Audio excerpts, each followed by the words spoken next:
तू शाही है, परवाज है, काम तेरा, तेरे सामने आसमां और भी हैं। हमारी तो यही कोशिश है कि मर्दशुमारी हो। मैंने एक बड़ा सा केक बनाना था, 5 घंटे थे मेरे पास। रसमलाई केक जब भी बनाए तो हमें जरूर बुलाइएगा। Thank you so much. मैंने 120 नंबर्स मेमोराइज किए थे, which is 40 sets मेमोराइज किए। जो सिंध टैक्स बोर्ड की दरसी कुतुब है वो हमारे लोकल पेपर में छपती है।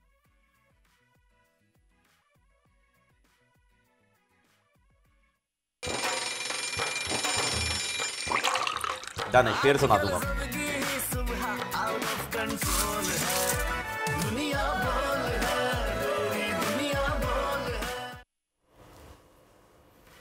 अस्सलाम वालेकुम नाजरीन, दुनिया बोल है में आपको खुशामदीद कहेंगे। मैं हूं आपके साथ सहरिश जुहेब और मेरे साथ मौजूद है फ़हीम खान। और आज़ादी का महीना है, अगस्त शुरू हो चुका है, तो ऐसे में पाकिस्तान से जुड़ी पुरानी यादें क्यों ना ताज़ा हो जाएं। ऐसी कुछ यादें हमारे बचपन से भी जुड़ी हैं फ़हीम। exactly. वो कहते हैं ना कि चाय चाहिए। कौन सी जनाब?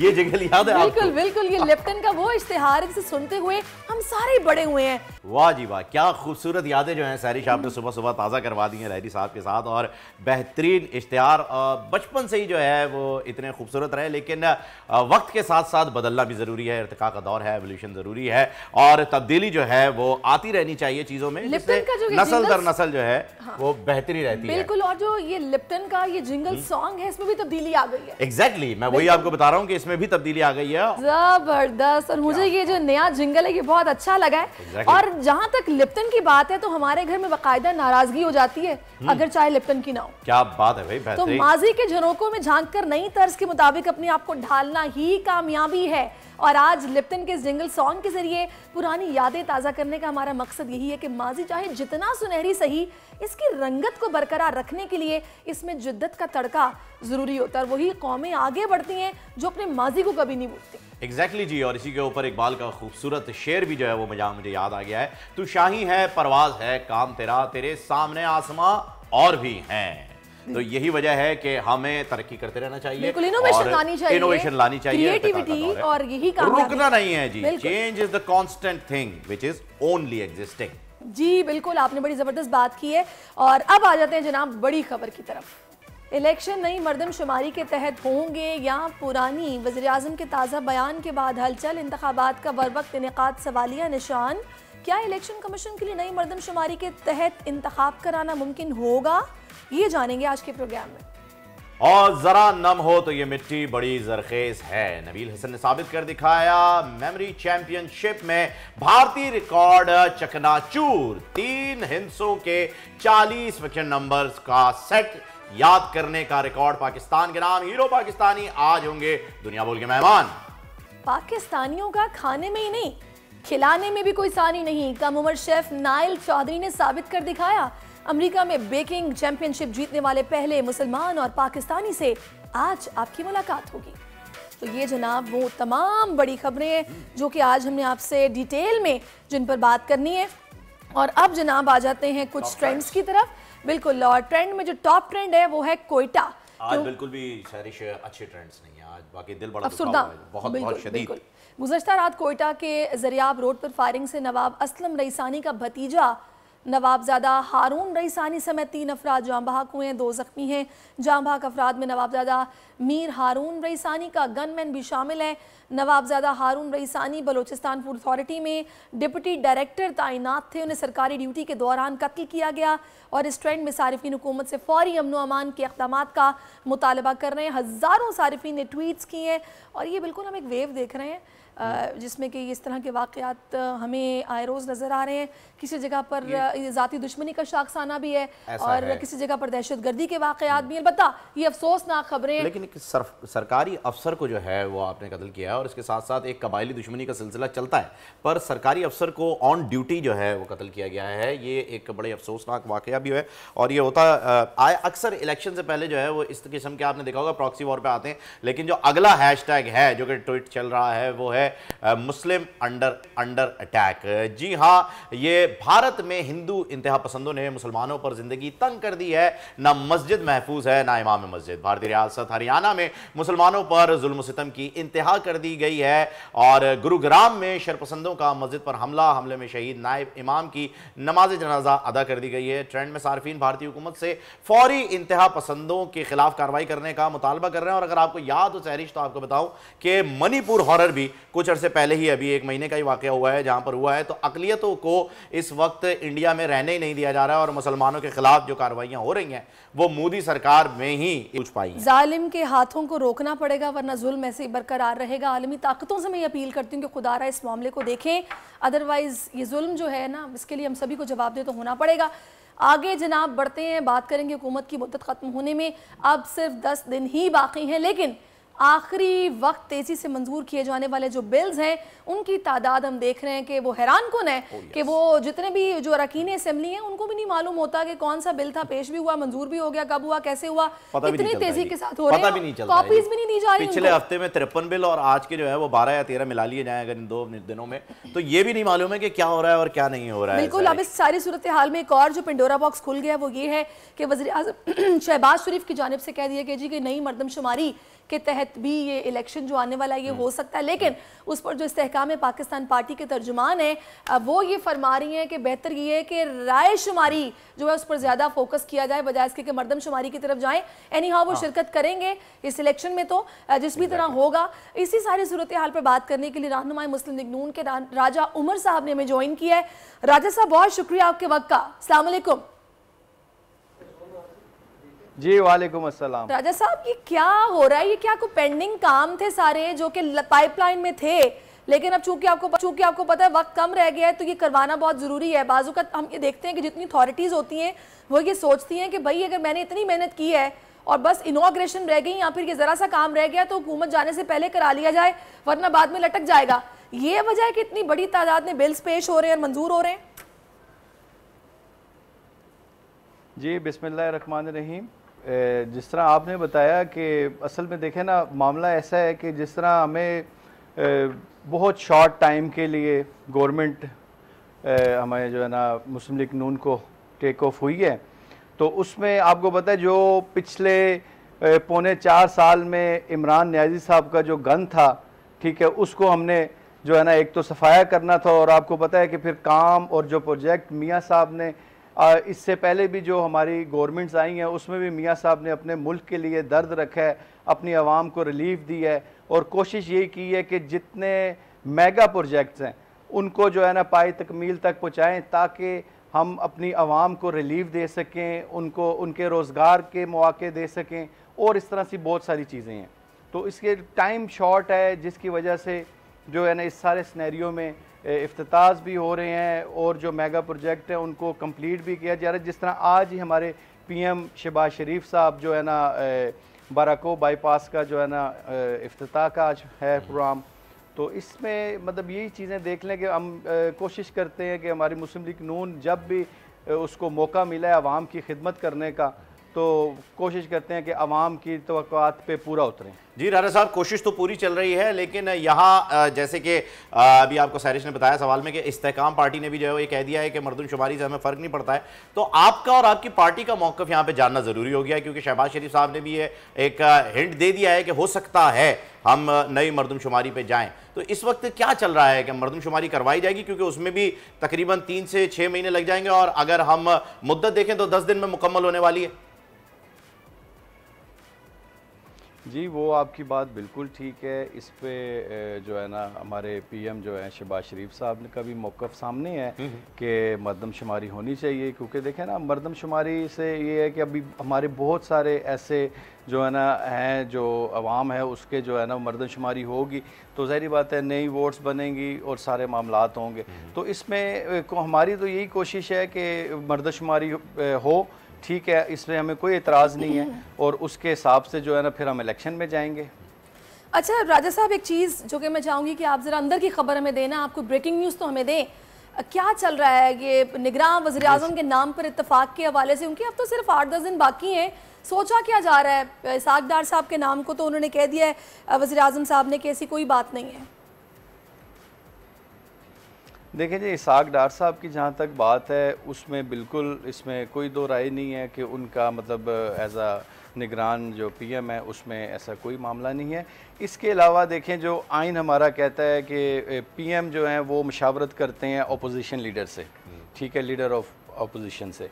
तो उसके बाद ज़ाहिर बात है हमारी इत्तेहादी जमातें हैं, ठीक है, उनके साथ भी मुशावरत, और हमारे कायद मियाँ नवाज शरीफ साहब, ठीक है, इनकी मुशावरत के साथ इंशाल्लाह ताला हमें उम्मीद है कि अगर इसमें कोई डेड लॉक नहीं आता तो इंशाल्लाह ताला नाम जो है ना वो कोई नाम जो कि आपको मालूम हो, मजीद शॉर्टलिस्ट क्या किया गया, किसका नाम किया गया है? सर यही हिंट दे दें कि मिनिस्टर है, सेनेटर हैं, कौन है? मतलब काफ़ी देखिए उसमें सेनेटर भी का नाम है, ठीक है, मिनिस्टर्स भी हैं, तो मतलब ये है कि शॉर्ट लिस्ट हुआ है, अभी फाइनलाइज नहीं हुआ। चलेंगे, अच्छी बात है। अच्छा, आपने मियां नवाज शरीफ साहब का जिक्र किया राजा साहब, तो यहाँ एक सवाल जो है वो बड़ा अहम है, हमने हर जगह देखा है, हर बयान में देखा है, और ना सिर्फ मियां साहब की जानिब से बल्कि उनकी पूरी फैमिली की जानिब से यही बयान आता है हमेशा, जब भी वो मुल्क बदर हुए हैं या उन्हें किया गया है तो वापस आने की हमेशा उन्होंने कोशिश की है, हत्ता के एयरपोर्ट से ही वापस भेज दिया गया उन्हें, लेकिन वो कोशिश जारी रखते हैं और अभी भी वो आना चाह रहे हैं। क्या वजूहात है नहीं आ पा रहे हैं और कब तक आ जाएंगे? देखें जी, इसमें तो कोई दो राय नहीं है कि मियाँ साहब ने जो है ना अपनी मुल्क का और अपनी आवाम का हमेशा दर्द रखा है, और पहले भी उनके साथ ज़्यादतियाँ हुई, अभी भी देख लें आप, बेगुनाही का और क्या सबूत दें कि आपको हर जगह से अदलिया की तरफ से भी बेगुनाही की जो है ना उनकी चीज़ें जो है ना वो क्लियर हो गई हैं कि भी उनको बेगुनाह जो है ना पहले भी जो है ना मुल्क से दरबदर किया गया था। तो इसमें अब मियाँ साहब का आना के जहाँ तक है बात, मियाँ साहब ने इंशाल्लाह ताला जल्द ही आना है, और हम इलेक्शन जो है कैंपेन वो हमारी मियाँ साहब लीड करेंगे, क्योंकि हमारे पीएम जो हैं शहबाज शरीफ साहब के भी कायद मियाँ नवाज शरीफ साहब हैं, और हमारे जितने हम वर्कर्स हैं, हमारे लीडर्स हैं, ठीक है, वो मियाँ साहब के शाना बशाना खड़े हुए हैं। अच्छा, तो राजा साहब मुझे ये बताएगा कि कुछ ऐसी चहमगोइयाँ क्यों हो रही हैं कि निगरान सेटअप को थोड़ा सा खींचा जाएगा, लंबा चलेगा, और पीपल्स पार्टी मुकम्मल तौर पर इसकी मुखालिफत कर रही है? वाज़ेह बयान आ रहा है कि हम बिल्कुल नहीं चाहते कि इलेक्शन मुकर्ररा मुद्दत पर ना हो। देखिए जी, असल में मामला ये है कि जो मरदमशुमारी वाली बात बीच में आ गई है, मरदमशुमारी हो और उसके बाद इलेक्शन, हम इलेक्शन से बिल्कुल नहीं घबराते, और हमारे इत्तेहादी भी, ठीक है, हमें इलेक्शन से हम बिल्कुल मतलब अगर किसी के और जमात के दिमाग में ऐसी बात है कि भी मुस्लिम लीग नून या और जो है ना जमातें कोई इलेक्शन से डिले करवाना चाह रही हैं, तो ऐसा हरगिज़ नहीं है। हमारी कोशिश यही है कि अगर मरदमशुमारी की तरफ मामला जाता है तो मरदमशुमारी कंप्लीट हो और उसके साथ ही इलेक्शन हो जाएं। तो राजा साहब, क्या स्ट्रेटजी क्या आप लोग बना रहे हैं? ये इलेक्शन कैंपेन यकीनी तौर पर ये असम्बलियाँ तहरील होंगी तो उसके बाद शुरू हो जाएगी, मरीम नवाज़ भी हमें एक्टिव नज़र आएंगी? जी जी, इंशाल्लाह ताला मरीम नवाज़ साहिबा जो है ना वो, क्योंकि हमारी पार्टी की सीनियर नायब सदर हैं, पार्टी की चीफ ऑर्गेनाइज़र हैं वो, और हमारे कायद मियाँ नवाज शरीफ साहब जनाब हमें लीड करेंगे हमारी इस पार्टी को, और इंशाल्लाह ताला हम भरपूर इलेक्शन लड़ेंगे। हमने इलेक्शन से देखे कभी नहीं घबराए, इससे पहले भी देख लें जब भी गवर्नमेंट आई है मियाँ साहब इलेक्शन के थ्रू आए हैं और अवाम ने उनको लेके आया। अच्छा राजा साहब, ये तो बताइए कि अब महज 10 दिन रह गए हैं असेंबलियों की मुद्दत में, तो क्या इससे पहले तहलील होने जा रही हैं या उसी तारीख पर जो है फैसला हुआ है? देखिए जी, 8 और 9 तारीख के दरमियान जो है ना है असम्बलियाँ तहलील होने का जो है ना, ये एक बड़ी खबर जो है वो हमारे पास आ गई है कि 8 और 9 को जो है 9 आपको चले एक ब्रेकिंग दे दें आपको एक ब्रेकिंग न्यूज़ दे दें। 9 तारीख को इंशाल्लाह ताला ले जी हम जो है ना इसमें बस, तो फिर ये हमारे व्यूअर्स जो हैं वो ये देख रहे हैं कि हमारे पास ये ब्रेकिंग न्यूज़ जो है राजा साहब ने दे दी है कि 9 तारीख को असेंबलियाँ तहलील हो जाएंगी, यानी 90 दिन का जो है वो इससे बड़ी ब्रेकिंग न्यूज़ राजा साहब वो होती है अगर आप शॉर्टलिस्ट होने वाले नामों का बता देते कि वो कौन से नाम है। अच्छा, सेनेटर की तरफ इशारा हो चुका है वैसे। अब मैंने कहा सारी ब्रेकिंग न्यूज़ें आज ही ना आप लेना। नहीं, ये वाली ब्रेकिंग न्यूज़ हमें थोड़ी शहबाज शरीफ साहब दे चुके थे, आप जरा इससे बड़ी ब्रेकिंग न्यूज़ दें ताकि जरा सुनने वालों को भी कुछ दिलचस्पी तो पैदा हो। मैं कहता हूं राजा साहब अपना दायरा थोड़ा सा महदूद कर दें, आप सेनेट में ले जाएं या तो, ताकि फिर हम थोड़ा सा इधर उधर घूम लें, थोड़ा सा महदूद कर दें कि किस तरफ से आ रहा है, इशारा दे दें। देखें फ़हीम भाई, बलूचिस्तान से भी आ सकता है, ठीक है, और मैं आपको क्या बताऊं। बस ठीक है जी, हो गया जी, बलूचिस्तान से भी आ सकता है। अच्छा चले, एक बात और पूछ लूं आपसे, पॉलिटिशियन इसका मतलब है, अदरवाइज ये भी होता है ना कि कोई टेक्नोक्रेट या फिर कोई माहिर मौशियात, वो आमतौर पर हमने इससे पहले माजी में देखा है कि उसी को चूज किया गया है। पॉलिटिशियन है। अच्छा चलें ठीक है, बहुत शुक्रिया आपका। राजा उमर साहब हमारे साथ थे, मुस्लिम लीग नून के रहनुमा, जिन्होंने कि जी बलोचिस्तान से और पॉलिटिशियन है जिनको निगरान वज़ीर-ए-आज़म के लिए मुशावरत जिन पर जारी है और शॉर्टलिस्ट किया गया। एक और मैं आपको हिंट दे दूं जो कि राजा साहब अपनी बातों में दे के जा चुके हैं कि बलूचिस्तान से और सेनेट से भी ताल्लुक हो सकता है, मतलब सेनेटर पे भी उनका जरा सा ठहराव आया था कि सेनेटर हो सकते हैं। अच्छा। और बलूचिस्तान से ताल्लुक है, तो देखते हैं। अब वही मसला ये है कि आगे जो मैं बात करने जा रही हूँ ना, मैं आपको क्या बताऊँ, कराची के शहरियों के लिए जिंदगी इस वक्त वबाल बनी हुई है, सड़कें खुदी हुई हैं, जगह जगह कंस्ट्रक्शन का काम हो रहा है, कब मुकम्मल होगा किसी को नहीं पता। सैलाब की सूरत हाल सिंध में है, जहां पर सैलाब की तबाहकारियों की मैं बात करूं तो पीडीएम में सिंध के मुताबिक ये जो हालिया बारिशें हुई हैं, अब तक 21 अफराद जांबाक हो गए, 10 जख्मी हैं और 10 इनमें बच्चे शामिल हैं, 8 मर्द हैं, 3 औरतें शामिल हैं। 213 माल मवेशी मुख्तलिफ हादसात में हलाक हो चुके हैं और इन बारिशों के सबब 324 जुज़वी और 18 घर मुकम्मल तौर पर तबाह हो गए। अल्लाह अकबर, बिल्कुल ऐसा ही है सारिश। जिस दिन बारिशें हुई थी कराची में, उसी रात को हमने देखा था कि जी मेयर कुछ काम कर रहे थे और उन्होंने थोड़ा बहुत संभाला, लेकिन उसके बाद से जो है वो शहर को हमने देखा है बर्बाद। शहर लावारिस है, कोई वाली वारिस नहीं रहा है इसका। और मुझे ऐसा लगता है कि इस वक्त न जाने क्यों, मैं अगर वो बातें करूंगा तो ऐसा लगेगा जैसे मैं किसी एमक्यूएम का नुमाइंदा तो नहीं हूं, क्योंकि जो बातें वो करते हैं वो बातें इस वक्त नजर आ रही हैं। लावारिस शहर छूटा हुआ है, कोई सड़क नहीं है। सड़क उस वक्त जो है वो खोदी जाती है जिस वक्त बारिश का सीजन होता है। बिल्कुल, मरियम हसन हमारे साथ हैं, उनसे जानते हैं कि ऑन ग्राउंड क्या फैक्ट्स हैं और क्या सूरत हाल है, कितनी तबाही हुई है। मरियम बताइएगा। देखिए बिल्कुल सैरिश, सिंध भर में जो मानसून की बारिशों के सबब तबाहकारियां हुई हैं उनमें 21 अफराद जो है वो जाँ बहक हैं और 10 जख्मी हैं।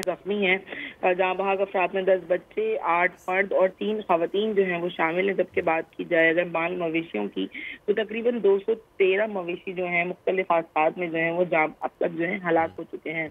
बारिशों के सबब तकरीबन 324 मकानात जो हैं जुज़वी तौर पर जो हैं उनको नुकसान पहुँचा है, जबकि 18 मकानात सिंध के ऐसे हैं जो मुकम्मल तौर पर जो है वो तबाह हो गए हैं।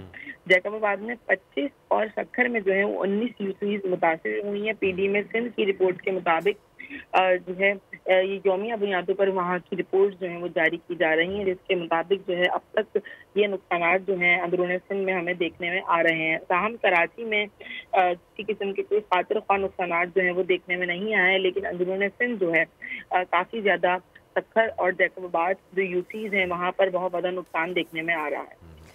अच्छा, मुझे ये बताएगा इंतजामिया कहाँ पर मौजूद है या फिर ख्वाब खरगोश के मज़े लूट रही है?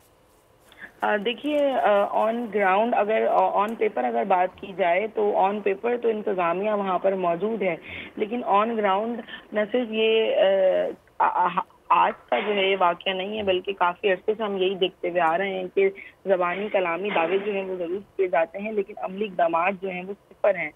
सिंध गवर्नमेंट की जानिब से जो है अहकाम जारी किए गए हैं कि वहाँ पर तमाम मुताल्लिका डिप्टी कमिश्नर्स और जी बहुत बहुत शुक्रिया मरियम आपका कि इंतजामात सिर्फ हो रहे हैं, हकीकत से इनका कोई ताल्लुक नहीं है। और कराची की जो इन्होंने बात की तो पिछली बारिशों के अंदर 3 लोग जो हैं 3 अफराद हलाक हुए थे कराची में, जो 10 दिन पहले जो बारिश हुई थी उसमें। और आज भी 5 बजे के बाद से एक्सपेक्टेड है कि कराची में बारिश हो सकती है, तो कराची वालों तैयार रहना भाई।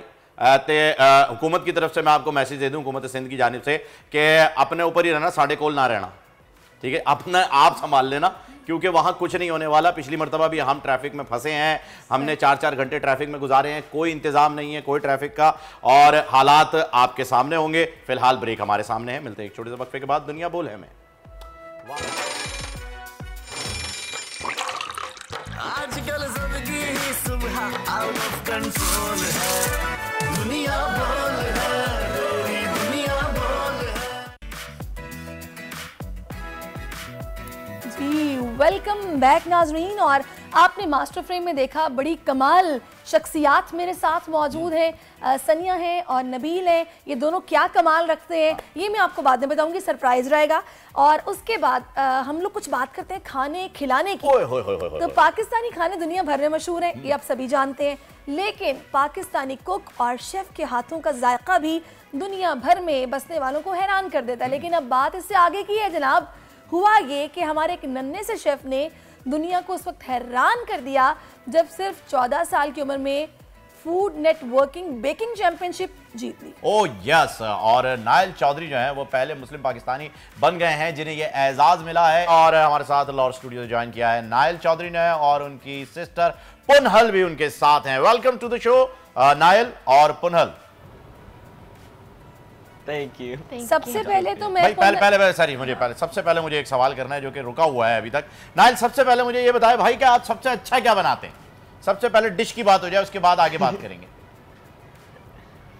तो जब हमने बिजनेस शुरू किया था तब मैंने अपनी चीज़ें ले ली बनाता हूँ और पुनल ने अपनी चीज़ें, इसलिए हम बहुत लड़ते हैं किचन में। तो मैं एक चीज़ जो बहुत अच्छा बनाता हूँ वो है क्रीम ब्रूले और रसमलाई चसलेचे केक। ये दो जो मैं बहुत यानी कि आपने कभी खाया है जो मैंने बताया? नहीं, क्रैम्बले तो मैंने खाया है, लेकिन ये जो रसमलाई का केक है मुझे ऐसा लग रहा है जो यहाँ पर 3 मिल्क केक के नाम से मशहूर है। वही मैं भी इसी पे थोड़ा सा रुकी थी कि आपने कभी खाया है। हाँ, ये थोड़ा एक्सप्लेन कर दें नाइल, क्योंकि वो जब हम रेस्टोरेंट में जाते हैं ना वहाँ पे भी नाम तो उन्होंने खाबशोड़ी लिखा होता है, लेकिन नीचे लिख दिया होता है कि भाई इसके अंदर भिंडी भी है, पराठे भी हैं, ये भी है, वो भी है। तो थोड़ा सा इसको एक्सप्लेन तो कर दें रसमलाई केक जो है। जी, तो ये जो रसमलाई केक है ये है हमारी कार्डमम केक का जो बेस होता है, और उसके अंदर हम अपना रसमलाई का दूध बना के उसमें सोक करते हैं और उसके ऊपर whipped cream, pistachios और रोज पेटल्स की लेयर। ओके, यानी कि आई थिंक सो ये वो 3 मिल्क टाइप कुछ केक होगा, राइट? बिल्कुल, हाँ, मैंने सही पकड़ा। अच्छा, व्हाट अ ब्यूटीफुल नेम, पुनहल। मैं चाहूंगी पुनहल जरा इसका मीनिंग तो बताएं क्या है, क्योंकि बहुत सारे सुनने वाले सोच रहे होंगे कि पहली दफा सुना है। मैंने भी पहली दफा सुना है। इसका मीनिंग है खूबसूरत सिंधी में। अरे वाह, ओके, तो माशाल्लाह आप हैं भी खूबसूरत, तभी आपकी पेरेंट्स ने आपका ये नाम रखा है। तो पुनहल आप क्या क्या बेक कर लेती हैं और अपने भाई की आप हेल्प कैसे करती हैं? हम दोनों एक्चुअली इक्वली काम करते हैं। तो मैं भी बेक करती हूँ। जैसे शुरू में मैंने बहुत हेल्थी चीज़ें जैसे कीरो, अब मैं और जैसे केक्स बनाती हूँ, फॉन्डेंट डेकोरेशंस, और मैं जैसे ब्लॉन्डीज होते हैं और वैसे बनाती हूँ। मैं थोड़ा सा रसमलाई केक में भी। आप दोनों का अगर कंपटीशन कराया जाए तो आप दोनों में से कौन जीतेगा? घर वाले क्या कहते हैं? मुझे लगता है, अच्छा हाँ बता दें, आप बता दें कि अच्छा मुझे लगता है कि बेकिंग में मैं जीत लूंगा, पर कुकिंग में ये जीतेगी, इसलिए ये बहुत अच्छे स्टेज। अच्छा, कुकिंग उनकी अच्छी होती है। अच्छा, मुझे ये बताइएगा कि कॉन्टिनेंटल कुजीन आपने बनाया इसके फाइनल राउंड में, जब आप जीते तो क्या डिश बनाई थी आपने, और क्यों? आपको क्या टारगेट मिला था ये डिश बनानी है, या आपको सिर्फ इंग्रेडिएंट्स बता दिए थे और कहा था कि जी ये इंग्रेडिएंट्स है, इससे जो बनाना है अपनी मर्जी से बना लें? तो असल में मुझे एक कार्ड मिला था जिस पे लिखा हुआ था जो मैंने केक बनाना है उसकी थीम और उसके फ्लेवर्स। तो मुझे मिला था कोकोनट और लाइम, और बोट को बोट सेलिंग की थीम मिली थी मुझे। तो मैंने एक बड़ा सा केक बनाना था, 5 घंटे थे मेरे पास, और बस कोकोनट लाइम के मैंने केक बनाया। अच्छा, आपके साथ वहाँ पे कंपटीशन में कौन कौन सी कंट्री से शेफ आए थे? आप फिर से बोल सकते हैं? मैं कह रही हूँ कि आपके पास साथ वहाँ कंपटीशन में कौन सी कंट्री से शेफ्स आए थे और जो आपके साथ थे इस कंपटीशन में? हाँ जी, तो सब जो बच्चे थे वो सब अमेरिका में ही रहते हैं, पर सबके पास डिफरेंट एथनिसिटीज थे। उनके माँ बाप कोई दूसरी जगहों से डिफरेंट ओरिजिन्स थे। आखिर में 3 बच्चे रहते थे। हाँ, आखिर में 3 थे। एक मैं था पाकिस्तान से, एक इंडियन बच्चा था और एक जापानी लड़की थी। तो अभी नाइल और पुनहल क्या प्लान्स के हैं? स्टडीज कैसी जा रही हैं? आप दोनों की पढ़ाई कहाँ तक पहुँची है? हाँ, तो हम पहले पढ़ाई करते हैं और होमवर्क, और फिर हम बेक करते हैं, और मेनली वीकेंड्स पे हम बेक करते हैं, तो हमारे पास और टाइम होता है। ये हमारा घर का असूल है। अच्छा नाइल, मुझे ये बताइए सबसे पहले तो, बल्कि दोनों ही एक एक करके बता दीजिएगा कि शेफ बनना ही आप लोगों ने क्यों चूज किया, कोई शुरू से शौक किस तरह से डेवलप हुआ ये बताइएगा। दूसरा, एक परसेप्शन पूरी दुनिया में दिया जाता है कि जी खाना बनाना तो औरतों का काम है, जैसे मैं एग्री नहीं करता, क्योंकि जितने भी ढाबे और रेस्टोरेंट है वहाँ पर आदमी बना रहे हैं खाना और बड़ा मजे का बनाते हैं। बड़ा मजे का बनाते हैं, लेकिन ये एक परसेप्शन है कि जी किचन जो है वो औरत ने संभालना है, लड़की ने संभालना है। तो लड़का होते हुए भी आपने यही फील्ड जो है वो चूज की, क्यों?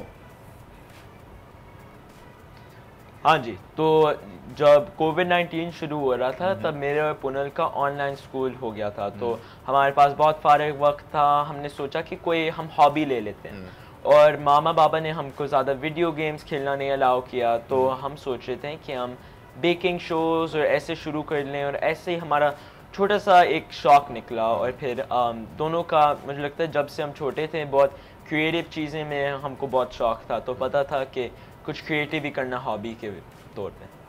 सही, चलें जी। नाइल और पुनल, आप दोनों को best of luck, best wishes आपके साथ हैं। इसी तरह आप पाकिस्तान को रिप्रेजेंट करते रहें, मुल्क का नाम रोशन करते रहें, और स्टडीज़ भी ऐसे कंटिन्यू रखें। Thank you so much for your time, और बहुत अच्छा लगा आप दोनों से। और रसमलाई केक जब भी बनाए तो हमें ज़रूर बुलाइएगा। Thank you so much.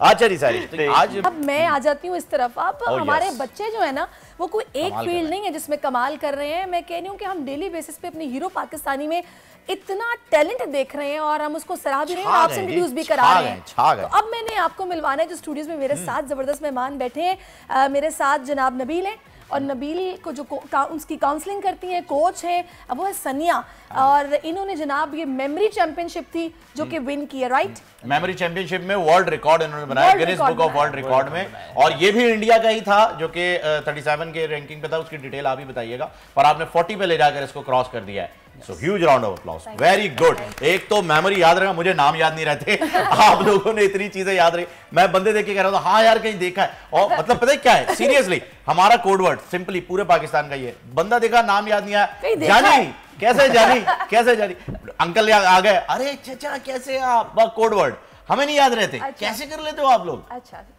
सबसे पहले तो बहुत बहुत शुक्रिया हमें शो पे इनवाइट किया, सैरिश एंड फहीम। थोड़ा सा डिस्क्रिप्शन दे देती हूँ कि गिनीज वर्ल्ड रिकॉर्ड किसमें तोड़ा।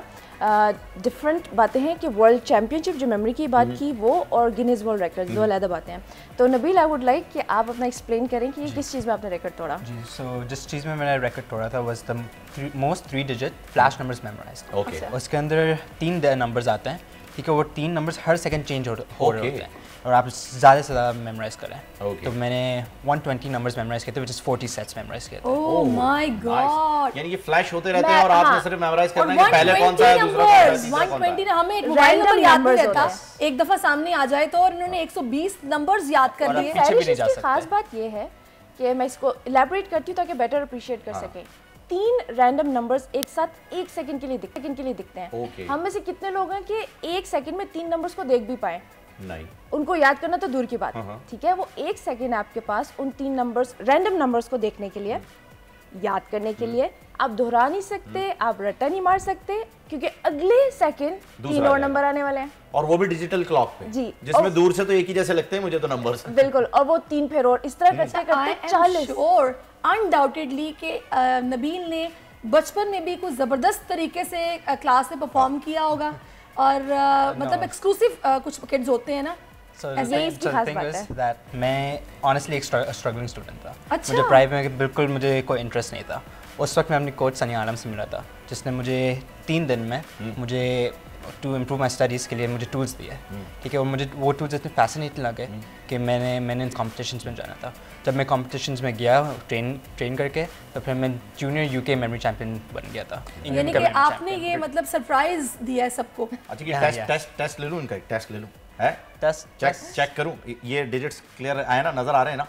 नहीं, इतने छोटे नजर आ जाएंगे? एक्चुअली पूरा एक सेटअप होता है, वही ना, वो नहीं पता क्या बड़ी वाली क्लॉक होती है। नहीं, मैंने कहा वरना मैं दिखा के जो है मैं चेक तो करूं कि कितनी देर तक याद रहे। 562287।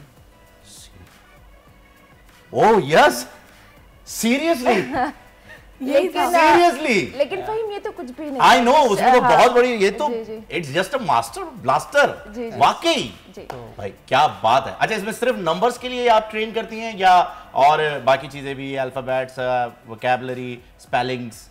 फ़हीम, हमारा इदारा है फ्यूचरिस्टिक लर्निंग के नाम से, कराची में NUSA में, और उस इदारे के ज़रिए हम इंसान की जो लर्निंग की सलाहियत है उसको बढ़ा रहे हैं। तो नबील ने जैसे मेंशन किया कि ये अपनी पढ़ाई के लिए हमारे पास आए थे, और हमारे पास जितने भी लोग आते हैं, चाहे वो स्टूडेंट हो या प्रोफेशनल हो, वो एवरेज लोग होते हैं जो अपनी स्किल्स को बढ़ाना चाहते हैं। तो हम सिर्फ याददाश्त नहीं, हम बहुत सारे कोर्सेज देते हैं, जैसे speed reading, mind mapping, self management.